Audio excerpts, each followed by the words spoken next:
Good morning, everyone. I'm your host, Anne-Marie Band. Welcome to the Trading Edge on the Place Your Trades Network. We are the network that focuses on trading daily options using the CME Group's event contracts to trade indices, energy, metals, and now Bitcoin. Today's broadcast is brought to you by Tradeabate, which has built a custom app dedicated to trading the CME Group's event contracts. You can trade them on the custom app or by using the DOM on the main platform. What I love to do every time I start is take us to the Place Your Trade site. You can see me and Creed getting ready to have a great spirited morning of chatter. And you can also see a great many things in terms of pre-market action.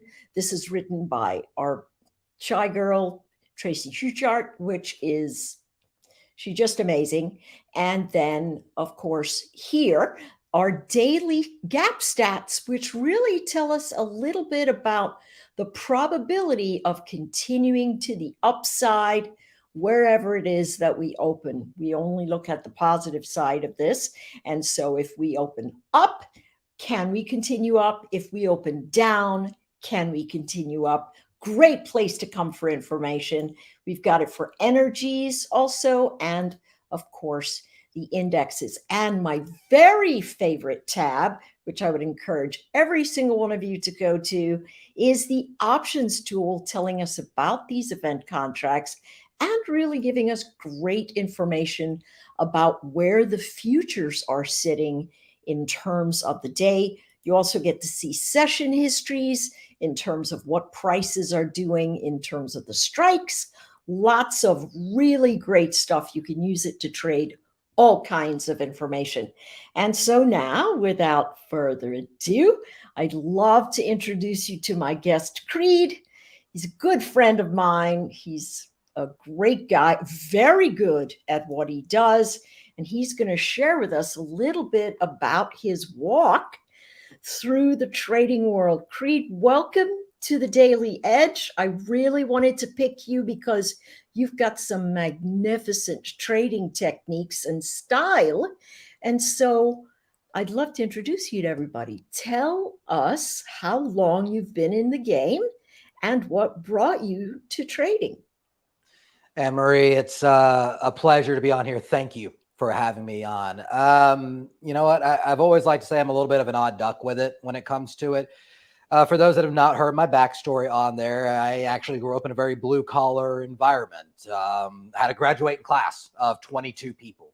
And so that gives you an idea. I did not go to a big inner city school or anything like that was exposed to the financial markets. In fact, my first profession overall was actually drywall with my father on this. We ran a drywall company. So no fiscal background in any means other than balancing the checkbook at the end of the week.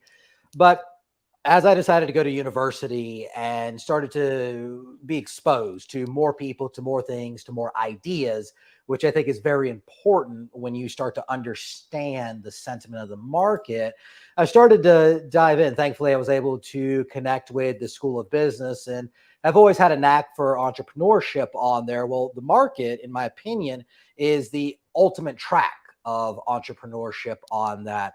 I started that when I was 18 years old, and now the ripe old age of 29 on there. It's been a very, very long journey, but a very informative journey. And thanks to having mentors out there, both in the fiscal world, the real estate world, etc., I've always liked to say I do what very few people like to do. I shut up and listen. And I think that's key when it comes to the market. As you talk with the trading signals, as we see the different options, contracts, you have to shut up and listen to what the market is telling you overall. And that's kind of what began my journey as a trader, was sitting down and listening and, hey, stuffing that pride. Don't get me wrong. You know, if you can do something very well, let people know. That way you can bring more interested parties in. But there's a time to boost yourself up about things, and there's a time to, hey, all right, you're not the first person to figure this one out. Options have been around since the tulip crisis on this one. So, you know, it's one of those things that give a little bit of excitement, but pull yourself back. But that's a little bit of how I got started on that was very small community exposure to mentors. My very first mentor was a broker, and I sadly went from being a mentee of a broker to a trader. And if you understand those two different aspects, it was a completely different side of the book. But having exposure to the mentors is what really got me diving into this and just starting that journey. Well, what's really great about a journey like yours is that you don't have any preconceived notions about knowing it all. And I find that a lot of times when people come to the market open about how something works rather than why it can't work or why it shouldn't work, you end up getting a lot more movement in the space. And so I love hearing that. I absolutely love it. I do want to tell you I probably have a couple of pairs of gym shorts that are older than you. But other than that, I love it that you're young and you're doing all the things that you're doing. Tell us a little bit about your stuff and where you're working through money.net and all the folks that you bring to the platform there. I think people would really like to know about this particular venue, money.net. So share some of that with us. So I was approached to come over to money.net. I would say probably a year and a half ago, 2 years on that one. I've spent many, many years as an educator within the market. And what do I mean by that? I've always lived by an adage of, if you learn a skill, the best way to keep yourself accountable to that is to teach Yeah, somebody else that skill. exactly. Do not try to Yeah. teach above your head and gloat and all that. But if you know price action very well, and to be quite frank, you can learn a good amount of price action within about a year or two. If you actually sit there, watch the charts every day, go over the data and put in the hours, it absolutely is 100% feasible to learn price action or to learn simple to modest TNA within a respective 1 to 2 years. And I've seen people pick it up quicker. I've seen people take much longer on that. But that's what I'm doing at money.net is I'm showing people the charts. There are people out there that they may have been a CFA, they may have grown up with a fiscal background, but when it comes to understanding the sentiment of the market and the TNA, they have those preconceived notions of, well, it has to do this. Last time I checked in the market does not have to do anything you want. You can, I've known people to trade an easy 20, 30, $40 million book, and they still go out and go, the market has to do this. Doesn't work. Even Yeah. governments can't really move that, and they're running $1 trillion books. So with that out of the way, at money.net, what I do is I try to break down the market knowledge. If you've ever seen my streams or you hear anything that I talk about, I always try to break things down to an 8th grade level, and not to be insulting in any aspect of it. But when we break things down to that conceptualization of what's going on, it's easier for just about everybody to understand on that aspect. Now, you have a colors-based person and a numbers-based person. What do I mean by that? You perceive information much easier and in a much more ready fashion, either through a colors disposition or a numbers disposition. It just depends on the Right. person. What I like to do is remind people that at the end of the day, we all are receiving, perceiving, and act upon the same information.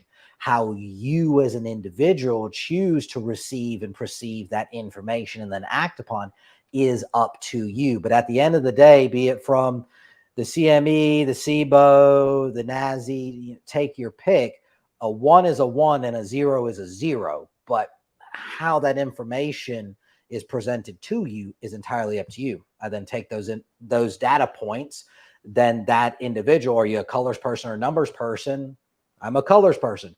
Great. We're going to utilize something like TTM or using a volume profile on there because it is much more colors representation. But if they're a numbers person, I love to mark sequence counters using the true Bollinger Band and the Keltner channel from the TTM to then gauge things, utilizing the metrics of a MACD. it all comes down to the individual. And at Money.net, that's what I do. Besides us being a data provider on there, I'm a coach. And I hate to say it in this manner, but I'm not really a trading coach. I'm more of a psychology life coach, because absolutely a majority of people do not leave it at the door. They take their life experiences and they present it to the market, and it doesn't work that way. I wish it did. It would make life so much easier, but it just doesn't. So that's a little bit of what I do at Money.net. And I do the one-on-ones with individuals as well, to say some really cool individuals, some very, yes, very cool people get to come on your show. Well, you know what? You started talking about a lot of different things. Why don't you pull up a screen and start showing us some of these very interesting things that we might be seeing today? The market is in a little bit of a slog as we come into the month end, and really the end of the month, the end of the quarter, the end of the half.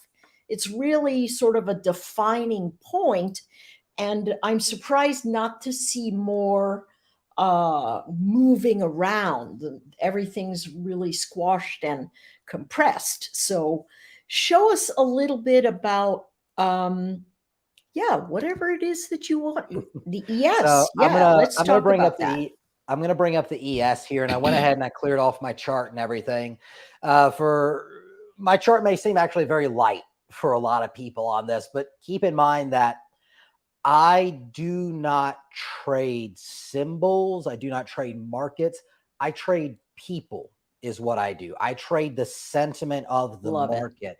And with that being the case, and the way I've developed my trading style with that, I do not have to have up 10,000 different lines, et cetera, because I am working primarily off of a very short-term aspect of things. I'm working off of, if I'm trading currencies, I'm working off of an hourly chart on that. If I'm doing equities and even the futures themselves, then I'm using a 1 hour and a 5-minute time frame to do things. So I'm working on a very, very short time frame. So I do not need to know the PE ratio of XYZ. I do not need to know where their longer term 5-year and 3-year horizons are, because that is not what affects a 5-minute decision within an asset. That's something to keep in mind. But what I do like to do, and I'll go ahead and break down my full analysis on here. One, this is a TTM on the bottom here with a MACD2 line on that. The only reason I keep up the MACD with it on there is for when I'm presenting to individuals who prefer a more simplistic method of looking, where is the sentiment of what's going on. So if I could interrupt you for a second and tell folks, the TTM sits in the toss indicators, and it really is an indicator of strength drive. Or at least that's what I would want to say simply, right? And so the colors will tell you the strength of the drive. So if you look at a cyan, the strength of the drive is above and moving north. If it's a little bit on the purple, it's still above but draining out.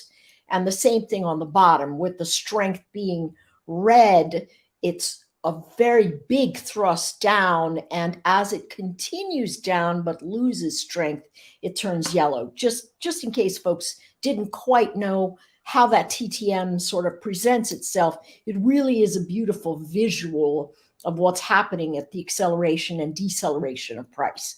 Okay, go ahead. And I think that's an important aspect, Anne-Marie.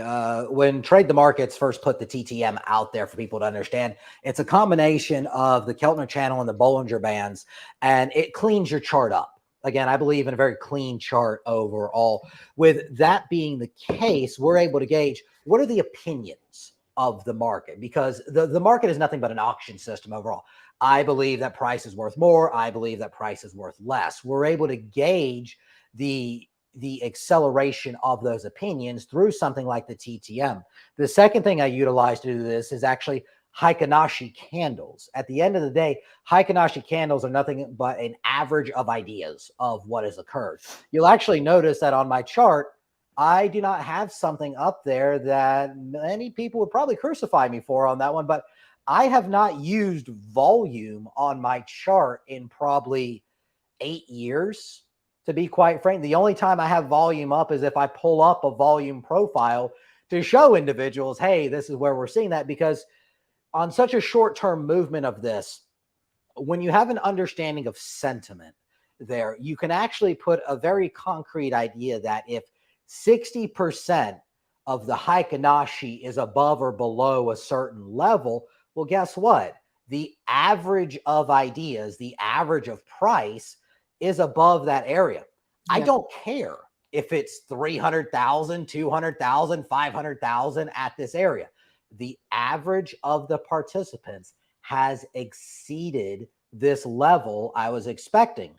If the average is doing that, then herd mentality dictates that we will tend to express ourselves above or below whatever line we've designated.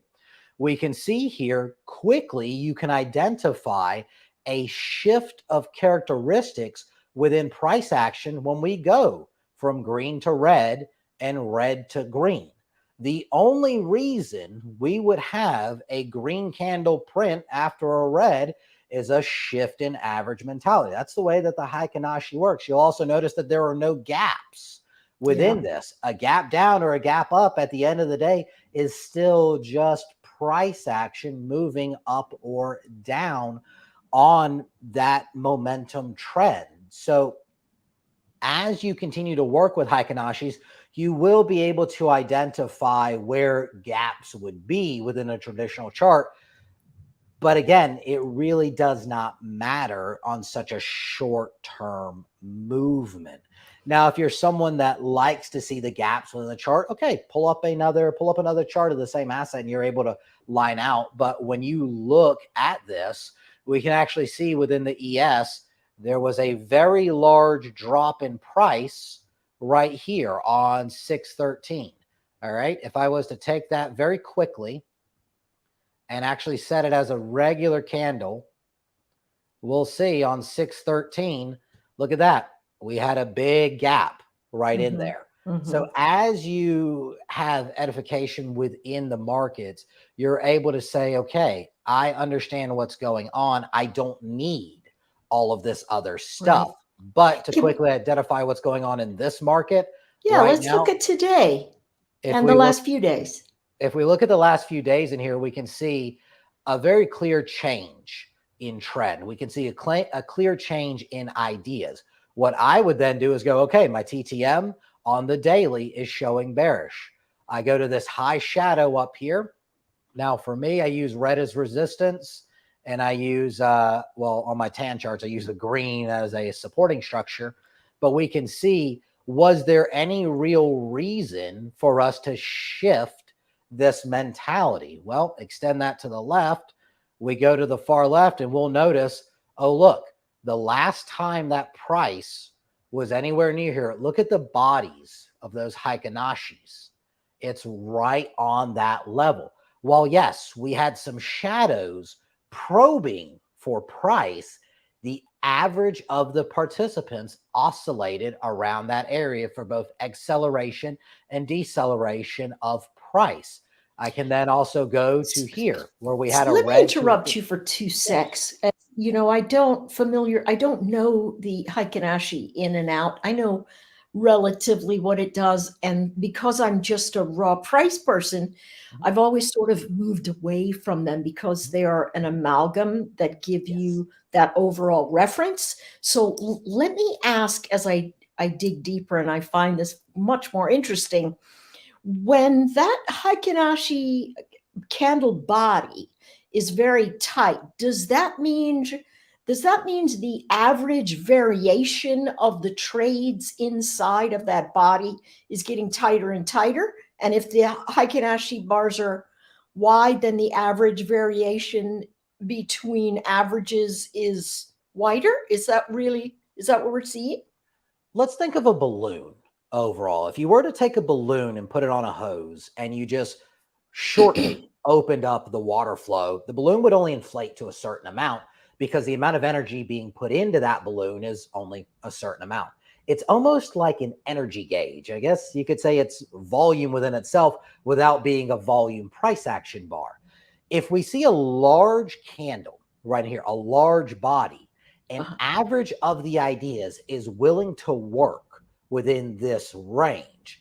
The shadows allow us to know that there was a little bit of participation at On that either area, side. Yeah. but the larger idea, the herd mentality, had no interest in going to that area. Okay. Every now and then, you actually will get what I like to call a squared off bar on this, and it's where you get a bar very similar to this here, but there's almost no shadow. And Yeah, like a Maribozu candle or something like that. Exactly. Exactly. And you just end up with a bar that ends up with a very small shadow on both sides. But that lets us know that not only were people only willing to work in this area, there was no appetite of risk because nobody was willing to transact higher or lower than the general idea. That's exactly what we're seeing right now in today's market. If we zoom in here and look at today's candle, if I could find my bar, we will open this up and actually look at the last couple days of price action. Look how tight that average of ideas are. Yeah. There was no risk appetite as we saw here. Look how wide that risk appetite is compared to everything we're seeing here. Nobody's really put on any risk. And we can see that in the VIX, the VIX, the VXX, whichever one you choose to use. There is no appetite to say, hey, I'll take that bet. I'll take that move up. And it doesn't matter if you look at the Dixie in the US currency, if you start to look at the ES, the NQ, etc. There's no risk appetite right now because there's nothing to drive that appetite. Everyone was used to having such a wide breadth within the market. We would have $6, $7, $8 SPY. The ATR on the SPY right now is 4 bones. On the ES, we can see it's 46 points right now on the ES for a session. I remember when the ES was sitting somewhere around 60, 70, and 80 not too long ago. It was acting like it was the NASI, and the NASI was 100 points or better each day on there. So with me being able to identify, oh, look, a compression of generalized ideas, a low amount of risk appetite. What does Creed do? Creed goes, okay, I'm going to put on a time spread of this area because there is no risk appetite. So like an iron condor. Exactly. Throw on a condor with that. There is no risk appetite to say, hey, we have a high probability of getting beyond X, Y, and Z. I'm able to put on something that captures price, be it an iron condor, a directional vertical, whatever. But I'm able to say there is no risk appetite. So I have no risk of price going out of here. So if there is no huge movement of delta in there, then I cannot say, all right, I'm going to put on a heavy amount of participation because I'm not going to get enough movement to make it worth my while. But what I can do is I can sell this area, this time positive area, and I can put on a moderate position. Let's say it's pretty average for me to put on somewhere between, I don't know, 500 to 1,000 contracts on the SPY.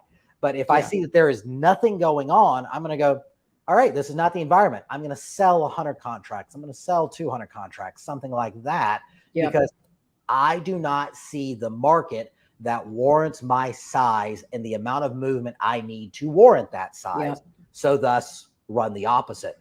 There is always a position in the market if you know how to work it.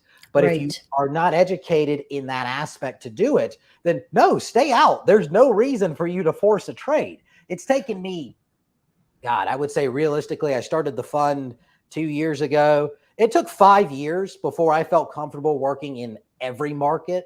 Overall, being able to go, are we in a moving market or a not moving market? If moving, do this. If not moving, sell this.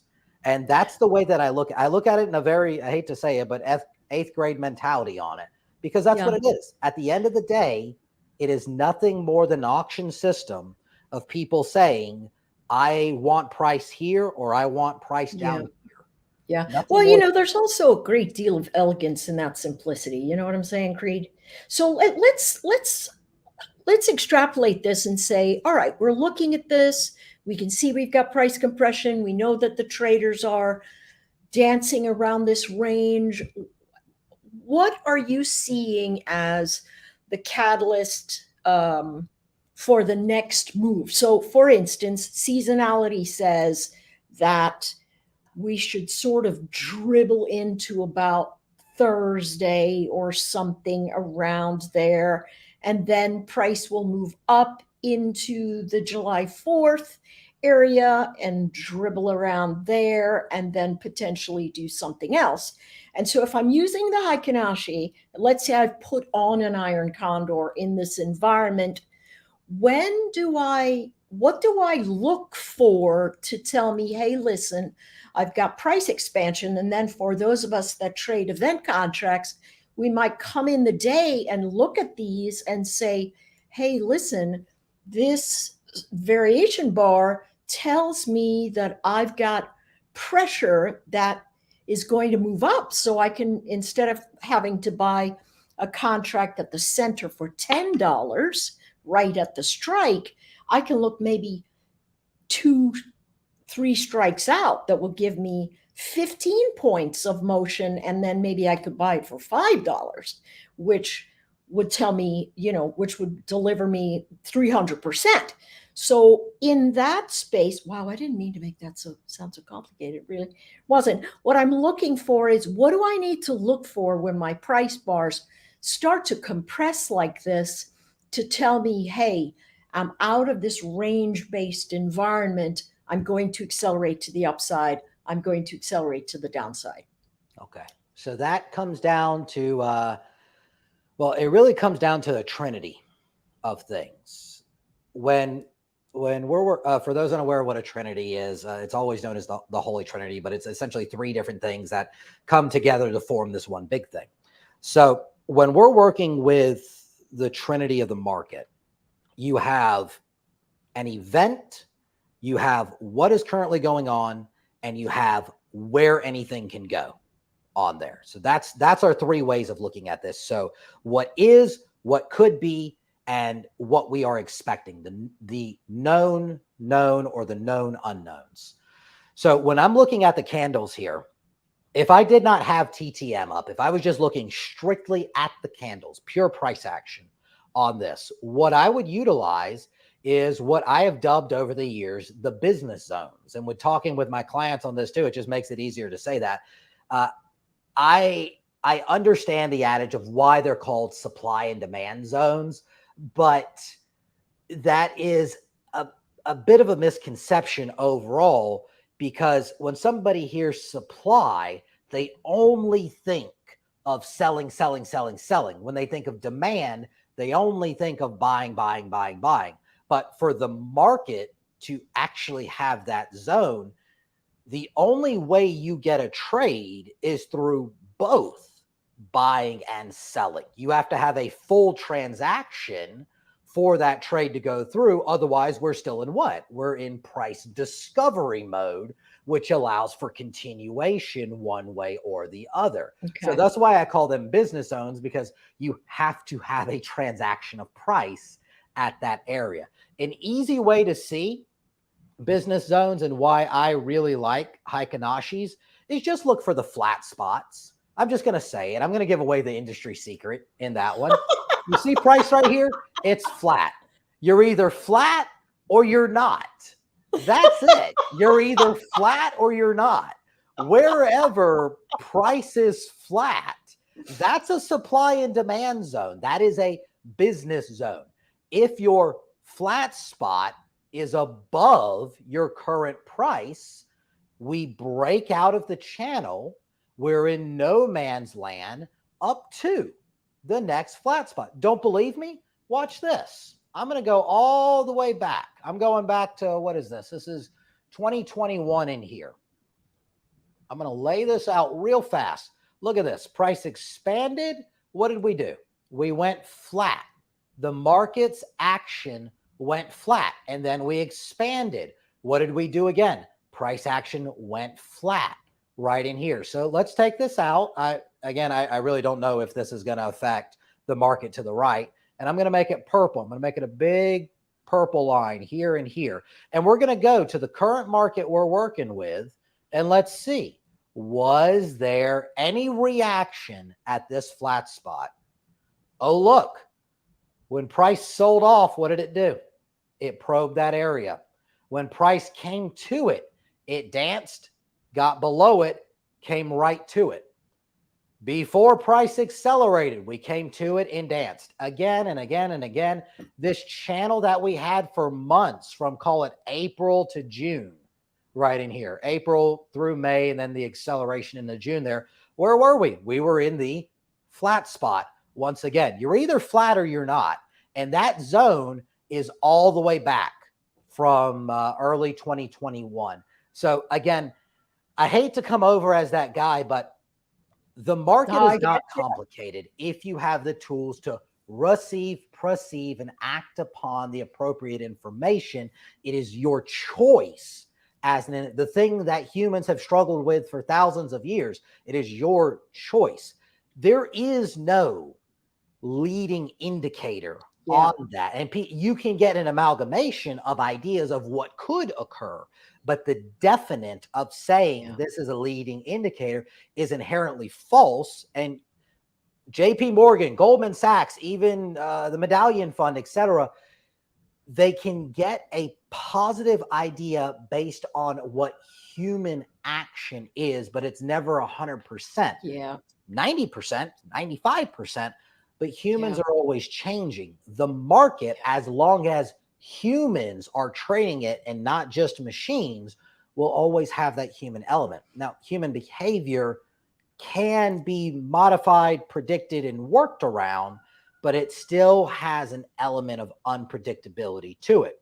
But within your trading, just find the flat spots. Go from a flat spot to a flat spot. You know, and the unspoken thing is you got to be patient wherever that flat spot is and watch for motion instead of trying to be a hero picking a top and a bottom. Creed, that was absolutely fantastic. The takeaway, folks, for those of us that trade event contracts, the takeaway is looking at this sort of thing really tells you the days where you can say with higher degree of certainty, you know what, I can take an outside event contract for less risk and end up with, you know, maybe 300-400% profit. Creed, great to have you. Love money.net. I love being on there and always find it such a pleasure to talk to you. Thank you for sharing with us so much of your secret sauce. I know you give a lot to all the folks that listen to you, and you interview some of the most incredible people. Really, you've got some folks in the market that come to you and spend time with you, and every single one of them is just chocked with information. Folks, go out and check him out. Thank you for spending your time with me. Thank you for coming. And this has been the Daily Edge from the Place Your Trades Network, sponsored by TradeFate. Thank you for having me.